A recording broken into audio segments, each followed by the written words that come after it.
بسم اللہ الرحمن الرحیم، صلاۃ دائما بارک وسلم وصلی علیہ۔ ڈاکٹر اظہر وحید صاحب کی تصنیف کتاب چہرے سے انتخاب۔ سوال: گناہ کسی برائی کے سرزد ہونے کا نام ہے۔ ایک وقت ایسا بھی آتا ہے کہ انسان ان ارادوں کے پورا نہ ہونے پر بھی شکر ادا کرتا ہے جو غلط تھے۔ حضرت واصف علی واصف رحمۃ اللہ تعالی علیہ کے اس قول میں کس مقام کی بات ہو رہی ہے؟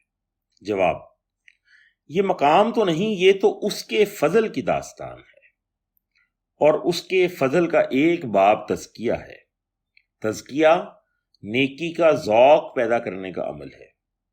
نیکی کے سفر پر چلنے والا جب نیکی کا ذوق پا لیتا ہے تو وہ ان تمام ممکنہ بدذوقی کے خیالات سے بھی توبہ کر لیتا ہے جو رونما تو نہیں ہوئے لیکن واقعات کی صورت میں رونما ہو سکتے تھے۔ والسلام۔